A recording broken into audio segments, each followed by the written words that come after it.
Segunda parte del turismo, nuestra industria, aquí en Digital Costa del Sol. Si usted se incorpora ahora mismo a nuestra sintonía, sepa que estamos hablando sobre turismo y cambio climático o sequía.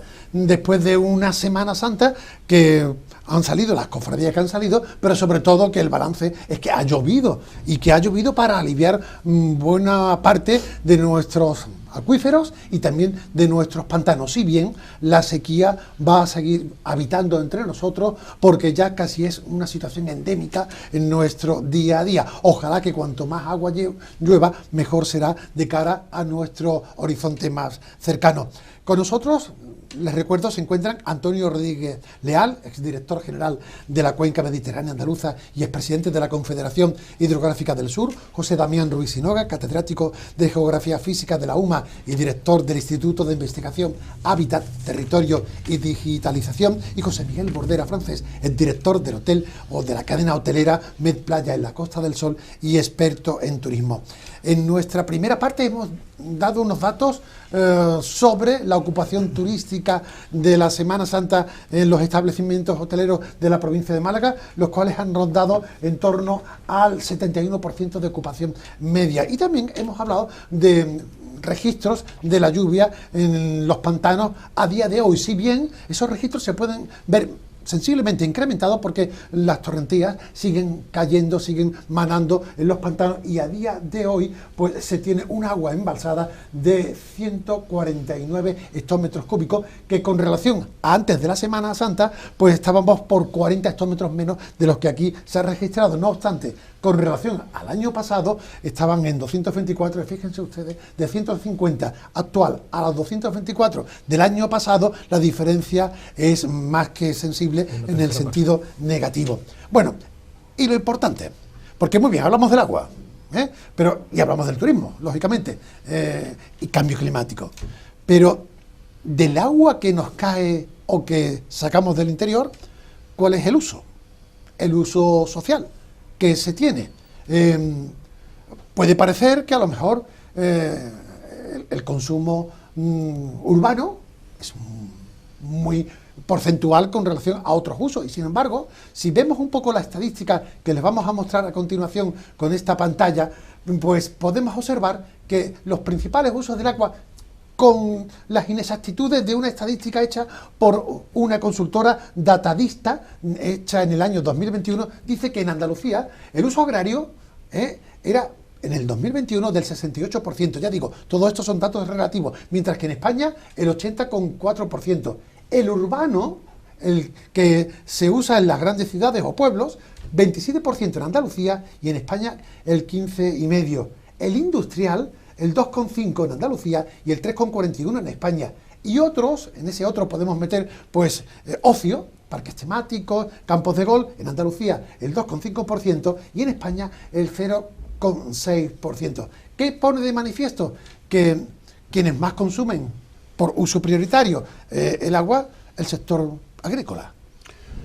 Sí, a ver, esa estadística, bueno, aparte son del 21, pero bueno, no habría cambiado mucho respecto a ahora. El problema, lo que yo veo es que el valor andaluz no puede ser aplicable en Málaga por varios motivos. Correcto, en primer lugar, aquí tenemos una agricultura, es decir, lo hemos planteado antes, las circunstancias climáticas hacen que haya necesidad de suplir ese déficit hídrico con agua suplementaria en determinados cultivos, fundamentalmente en los cultivos subtropicales.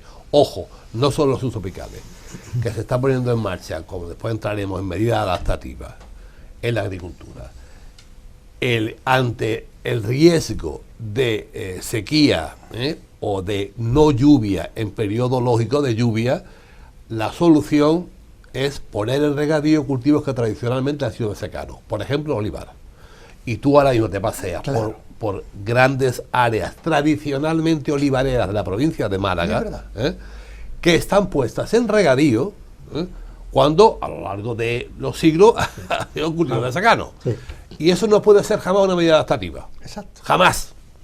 Sí, eso, primera cuestión. Por tanto, el porcentaje relativo que aparecía ahí sobre la agricultura, yo creo que en Málaga es superior, es bastante superior.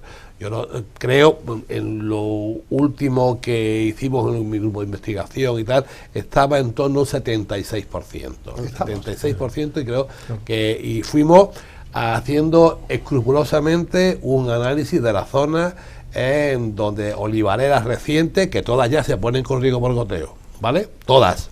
Sí, sí. No, tú no vas a ver una plantación de olivar reciente que no sea por riego por goteo ya actual, ¿no? Más la expansión que hemos visto, que también es fácil identificable, de los subtropicales. Y el resto, yo diría que es consumo urbano / turístico. Porque la industria porque no hay menos. Ahora mismo el turismo, con toda la fenomenología derivada del B&B y demás, se ha convertido en un fenómeno que es muy difícil de distinguir en Málaga qué es turismo, qué es uso turístico y qué es uso urbano, ¿no? Exacto. Porque yo voy por calle de Málaga y donde el otro día me molesté en ver que era todo apartamentos turísticos. Hay calles en Málaga, en el centro histórico de Málaga, ¿no? Entonces, claro, yo diría que más o menos estaríamos en torno a un 77-23. Bien, lo importante es sacar enseñanzas de las situaciones como la que estamos viviendo actualmente, para que en caso de que se vuelvan a repetir, que va a ser lo más seguro, porque esto es cíclico, cada vez hay menos agua y cada vez consumimos más agua, con lo cual el tema es contradictorio. ¿Qué hemos aprendido para que ante la continuidad de la sequía o el agravamiento de la sequía no afecte especialmente al turismo, que es de lo que aquí hoy estamos hablando, que cada palo amarre su vela? ¿En qué hemos avanzado históricamente en la lucha contra...? ¿Y qué nos hace falta para que se garantice un buen consumo de agua en el sector turístico y no tengamos que estar como los indios con la danza de la lluvia mirando al cielo? Yo creo que en primer lugar se están dando pasos importantes en cuanto a concienciación, a medidas para un consumo razonable de agua, y creo que se han hecho cosas bien. Por ejemplo, en el pasado, hace 30 o 25 años, el consumo medio de un habitante en esta provincia podía ser de más de 300 litros por habitante de consumo. Eso se ha ido bajando y ahora mismo somos capaces de vivir con 160 litros diarios por habitante, que ahora el consumo está en 200 y pico, creo que la media, o alrededor de 230 o 40. Han influido mucho la concienciación ciudadana, pero también el tema del precio del agua. El agua estaba regalada y ahora ya el agua tiene un precio razonable, que no sea todo, y creo que había que avanzar más en este sentido, que el uso del agua, digamos, exagerado y sin una función debida, tenía que estar penalizado. Es decir, aquella agua consumida que no sea necesario, tiene que tener una penalización. Claro, ya se aplican las tarifas de bloque, pero hay que incidir en ese sistema. Claro. No se puede tirar una sola gota de agua.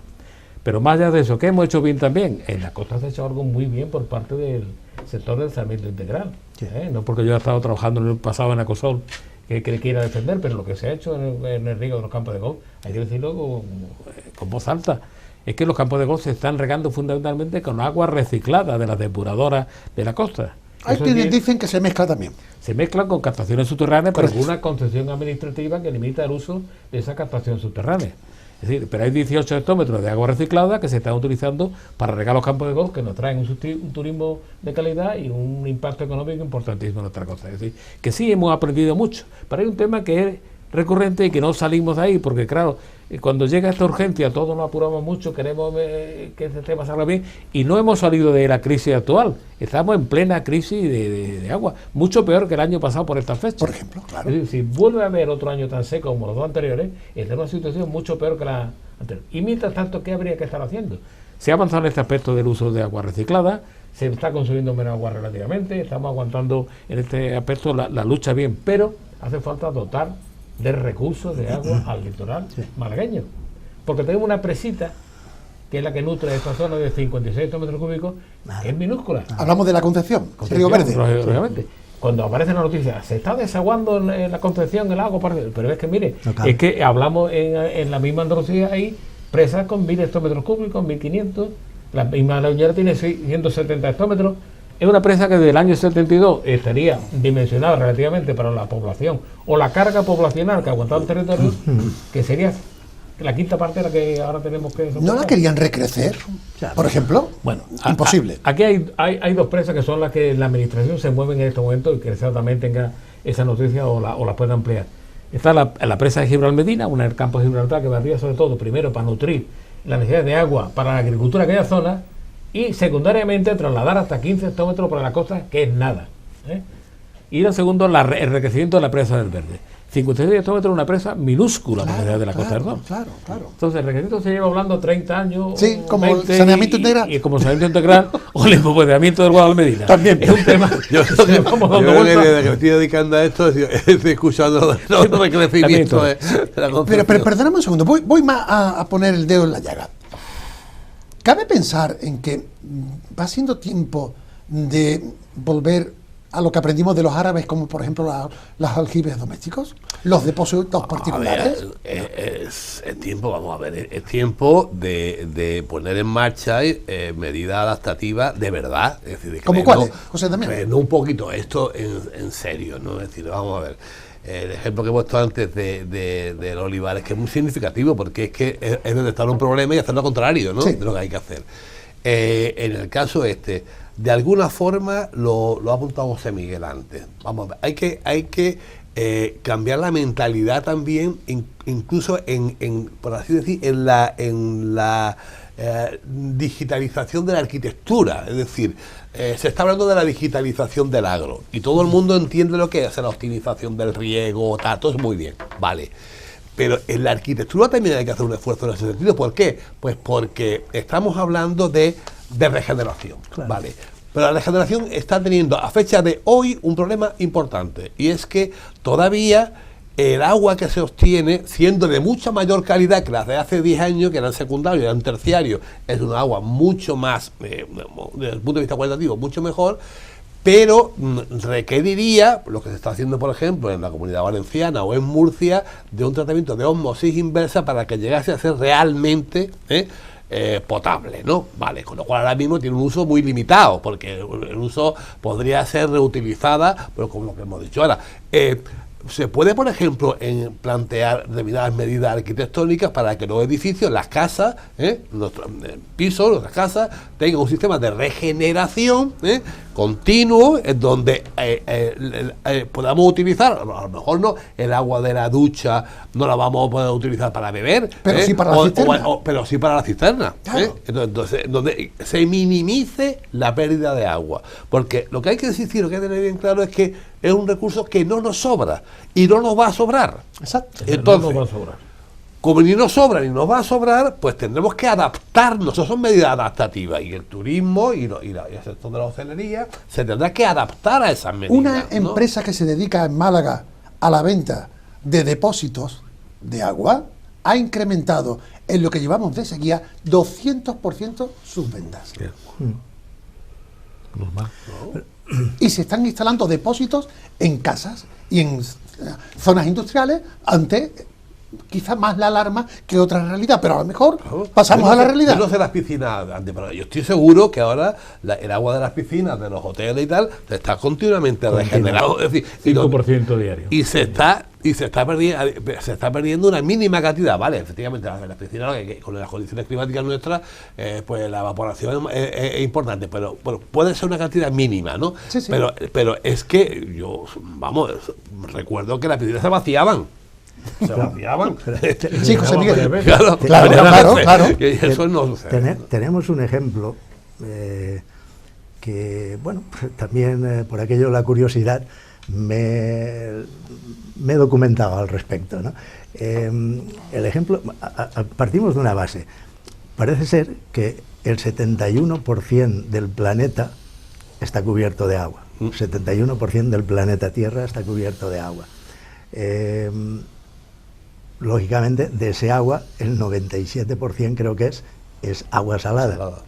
Entonces, ¿cuál es el problema? Agua tenemos, pero está salada. Entonces, el ejemplo a seguir, yo creo que debería ser por lo que ha hecho Israel.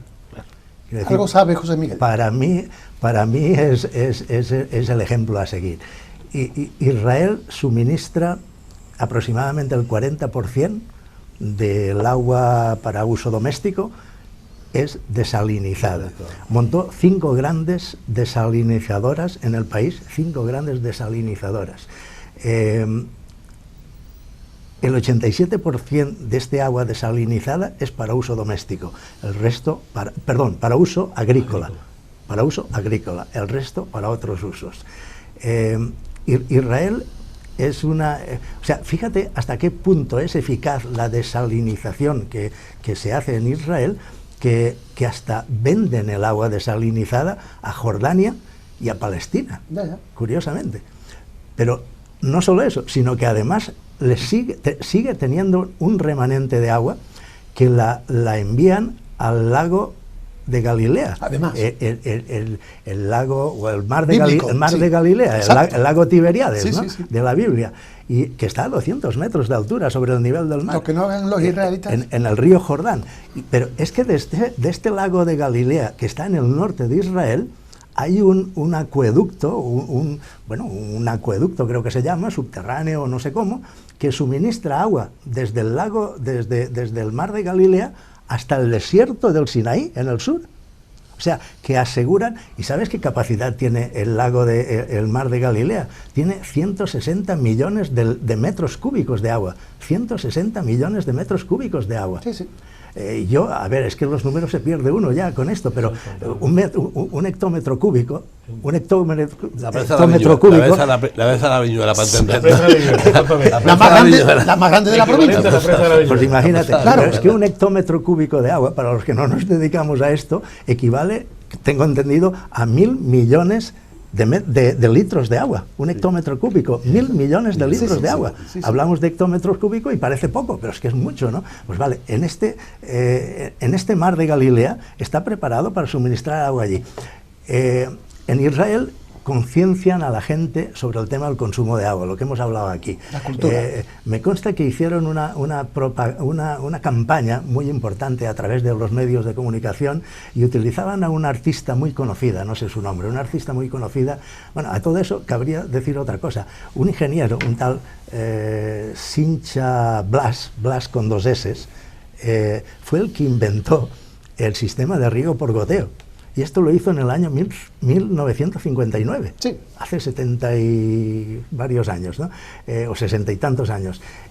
Bueno, parece ser que algo muy simple. Él tenía unos árboles allí en su casa, no sé qué, y observó que unos árboles pues, estaban más verdes, se desarrollaban más, y entonces por allí pasaba una tubería y por lo visto tenía unos agujerillos y perdía agua. Y esto le llegó a la conclusión de que, bueno, pues con una gota de agua que va cayendo, bueno, de ahí viene, insisto, el tal Blas 1959.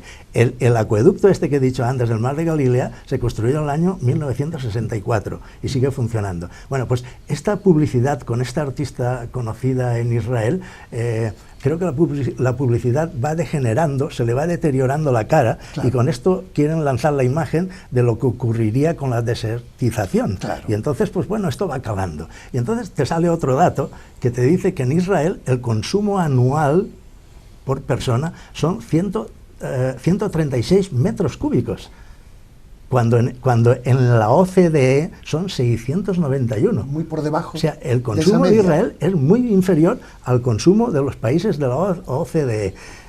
Bueno, pues yo qué sé, esto que están haciendo en Israel, trasladar con un acueducto agua de un sitio a otro, las desalinizadoras. Aquí, lamentablemente, tuvimos una ministra que decía que no hacía falta desalinizadoras, era la socialista Narbona, pero bueno, de infausto recuerdo para estas cosas. ¿La desaladora? Perdón, las desalinizadoras, decía que no funcionaban, porque no sé... No, porque tenía enfrentamientos con las comunidades que no eran del PSOE, como era sobre todo Murcia y Valencia, y este era el problema. Básicamente, con el resto de las comunidades quizás no hubo ese problema. No, exactamente. Si ahora decía caso de... Entonces, tenemos un país que en el año 1979, creo que fue en 1979, se inauguró el trasvase del Tajo Segura.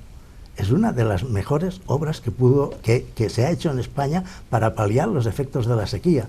Hay una España húmeda y hay una España seca. Sí, y hay una España que desagua agua. José Efectivamente. Entonces, tenemos el ejemplo de Israel, como he Sí. dicho al principio. Tenemos algo que se ha hecho en España, que ha dado resultado y que está funcionando. Correcto. ¿Por qué no se sigue trabajando en este sentido, independientemente de las desalinizadoras, pues esté quien esté en el gobierno? Que hay que hacerlas, hay que ampliarlas o hay que mejorarlas. Aquí tenemos una incipiente que está trabajando día y noche y que está funcionando, aunque mínimamente, como nos ha dicho Antonio, ¿no? Que es la de Marbella. Pero bueno, podríamos hacer más cosas en este sentido. Hablando Muchas de más cosas, cosas. y lo pongo sobre la mesa. ¿Cuánta agua se pierde desde que se pone el líquido elemento a disposición del uso social? Entre las fugas, entre las averías, entre los deterioros. ¿De cuántos litros damos? Incluso se baja la presión, como se ha ocurrido en estos días en la Costa del Sol, Sí. pero no era porque la gente consumiera menos agua, que seguramente consumirá la misma, es porque al menos presión, menos fuga de agua. ¿Eh? Hay estadísticas que dan una cifra, y yo me acuerdo que es un tema que al llegar a la Confederación a mí me interesaba mucho, lo pregunté, y le quitaron hierro muchos de los ingenieros diciendo todo lo que no sea pérdida en el litoral, no te preocupes tanto porque eso van a ir recargando acuíferos, es lo que me dijeron. Claro, es que es así, es así. Sí, el Consuelo, Es que es así. Bueno, sí. como el río del Paseo Marítimo de Torremolinos, ¿no? Que Sí. perforaron un acuífero y Mira. dejaron que el agua se fuera, ¿no? 10 Durante 10 días, ¿no? 10 millones de litros Sí, de agua diarios. Exacto, sí, sí. Si Eso van- sí en verano, vamos a ver. fue en verano. Si mira, el acuífero de Sierra de Vija tiene una superficie de más de 100 kilómetros cuadrados. Sí. Nutre a 5 municipios de esta zona, los dos Alaurines, Torremolinos, Benalmádena y Mija, ¿vale? El agua que se pierde, eso sí es una cantidad, es una superficie extraordinaria, es más que los municipios de Benalmádena, Torremolinos y Marbella juntos, lo que es la superficie subterránea del acuífero. El agua que pueda irse filtrando indiscutiblemente se va a ir camino de ese acuífero. Por eso los ingenieros, los entendidos, me quitaron, porque me parecía al principio muy importante exigir a los municipios actuar en este sentido y dije, bueno, hagamos el esfuerzo nuestro, porque aquí, la verdad, todo lo que no pase cerca de 1 kilómetro del litoral, no hay que preocuparse tanto. Y yo, la verdad, aprendí eso en primer lugar, es bueno aprender puede ser. de lo que realmente sabe. Y respecto a lo que ha comentado antes, no me parece justo el comentario, que es muy acertado lo que está comentando y muy interesante, pero Cristiana Narbona se significó en sentido contrario. O sea, apoyó la desalinización e empujó a través del programa Más Agua y de la empresa pública Aguamed la búsqueda de sitio para implantar más desaladoras porque entendía que era... Y aquí se produce una pelea política de bajo nivel. A mí me pasó concretamente la desaladora más grande que había en Andalucía, creo que sigue siendo la de Carbonera. Carbonera, sí. Esa desaladora la impuso el gobierno del PP de Aznar, y esa fue una gran actuación. Cuando llega el PSOE al poder en el año 2004, el PP cambia el discurso y empieza a atacar las desaladoras. Pero por parte de Narbona se apoyaba, porque a mí me tocó directamente estar en el PP. Y una de las obligaciones era buscar enclaves para más desaladoras. Es más, estando yo de presidente de Confederación, se buscó un emplazamiento por una desaladora en la zona de Mija. Y teníamos financiación europea de un 70%, que perdimos desgraciadamente porque el Ayuntamiento de Mija fue incapaz en su momento de dotarnos con los terrenos necesarios para construir la desaladora, con una financiación casi completa. Entre todos, Que es una de las cosas, y ya aprovecho la ocasión Sí. para decir, estamos hablando de medidas ejemplares para ir de alguna manera concienciando, recuperando un segundo uso del agua, etcétera, etcétera, para todas perfectas. Pero al final hace falta más volúmenes de recursos, más recursos. Sí. Y hace falta desaladoras en la Costa del Sol, ¿vale?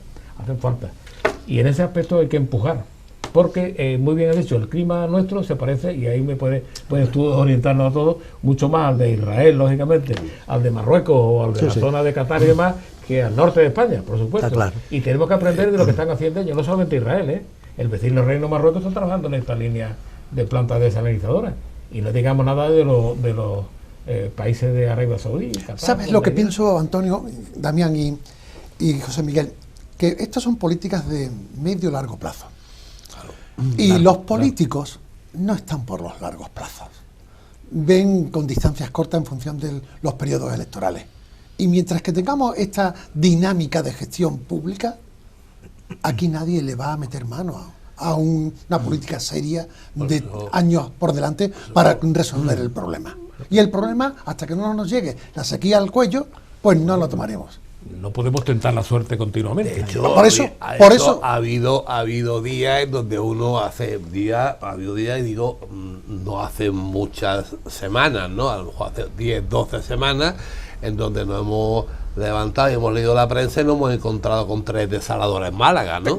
Porque la ponía, bueno, yo con la tuya y otra más, ¿no? Y de un día para otro. Y veo la tuya y subo a 2 más. Y vamos a ver de esas 3 desaladoras cuántas se quedan realmente. Yo sí creo que la desalación ahora mismo puede ser una de las posibles soluciones. Hay muchas, ¿no? Hay muchas, porque aquí esto no es varita mágica. Claro. Hay muchas soluciones. Pero una de ellas es la desalación. Y es la desalación porque estamos, insisto mucho, en un proceso que tiene una doble vía. Hay una vía coyuntural que se va a repetir cada X tiempo, que es la sequía, y otra estructural, que es que estamos consumiendo los famosos 20 y tantos hectómetros cúbicos más de los que disponemos. Exacto. Y es lo que hay. Entonces tenemos que suplirlos. ¿Cómo? Pues por desalación. Habrá que hacer un aporte. ¿Cuál es nuestro potencial de desalación? Porque otra cosa, la desalación es cara. Ahora cada vez más barata, porque afortunadamente se está empezando a poner en marcha mecanismos para la desalación mediante energía fotovoltaica. Claro. Eso es interesante. Claro. Porque además son plantas que estarían en el mar, lo mismo que tenemos las piscifactorías del mar, Exacto. y no nos damos cuenta de que a 25 kilómetros hay una piscifactoría, o 2 o 3 o 5, ¿no? Claro. No nos damos cuenta. La regeneración creo que es clave. ¿Por qué? Porque eso significa reutilizar continuamente un recurso que tenemos y por tanto desperdiciar lo mínimo, ¿no? Segundo, la digitalización de la agricultura está en marcha, creo que ya con bastante éxito, y no ha sido fácil empezar a convencer a los agricultores de que el riego por goteo no era la última etapa, que había una etapa más, que era darle exactamente a los sistemas de raíces de las plantas la cantidad de agua que necesitaban y no más. Porque cuando tú vas por una zona de riego que está regada por riego por goteo y ves manchas de humedad en torno al árbol, pues quiere decir que eso está saturado, se está regando por encima de la necesidad. Claro. La concienciación, otra cuestión que es fundamental, la concienciación de la ciudadanía, lo que se hablaba antes de Israel. Yo en este caso de Israel lo conozco bastante bien, ¿no? Israel es que te llenan una cubeta que es el mar de Galilea, ¿no? Un río que es el Jordán, que atraviesa realmente todo Israel, y desde el mar de Galilea meten un acueducto en sentido literal del término, porque realmente lo que es un tubo, es un tubo de 2 metros de diámetro, que yo lo conozco bien, que lo colocan justamente a la profundidad en donde dentro del suelo no hay afección aérea, de elementos aéreos, es decir, de la temperatura, por lo tanto no evaporación cero, con lo cual la tubería va recorriendo todo Israel.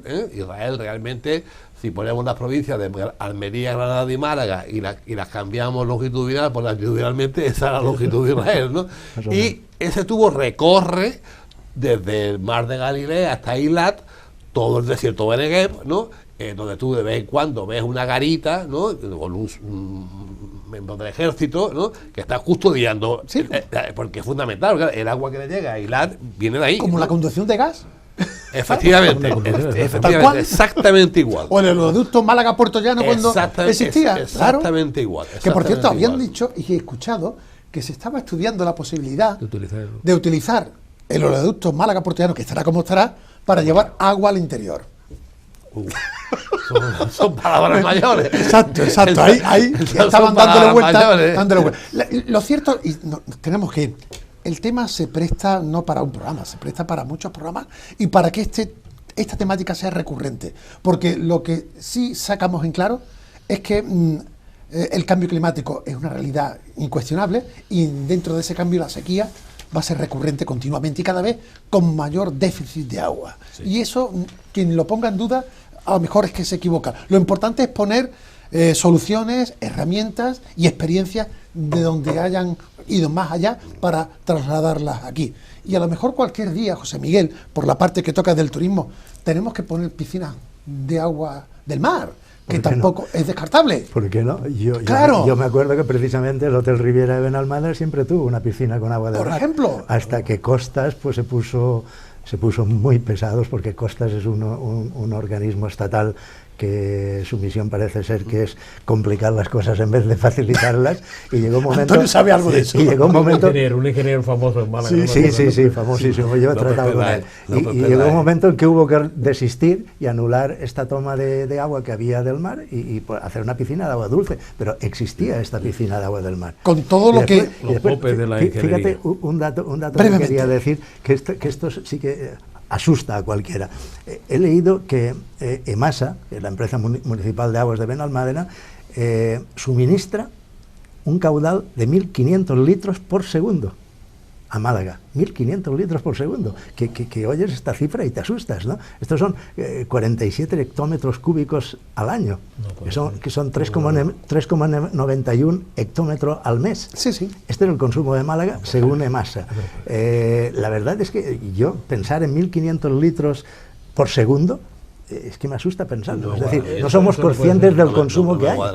No cuadra, ya lo veremos. Hay un pequeño error que ahora lo vamos a analizar. Lo analizamos, porque estos datos... No, si aquí no se acaba el programa. Yo lo que digo es que hagamos un alto en el camino. Os agradezco muchísimo vuestra participación. Nos vimos la última vez hace 10 meses. Me da la impresión de que nos vamos a tener que ver de una manera más frecuente, porque por mucho que haya llovido en Semana Santa, el problema no se va a resolver y ojalá demos con las políticas adecuadas y los tiempos adecuados para que este problema deje de serlo y garanticemos algo tan elemental como es el agua en tu casa, un grifo que se abre y surge el líquido elemento. Totalmente. Esa es la única verdad tangible y que decir en cuanto a la agricultura y al uso industrial. José Damián Ruiz Sinoga, José Miguel Bordera, Antonio Rodríguez, muchísimas gracias y que llueva todo lo que pueda de aquí a entonces, que ya no hay Semana Santa. Muy bien. Buenas noches y hasta la semana que viene.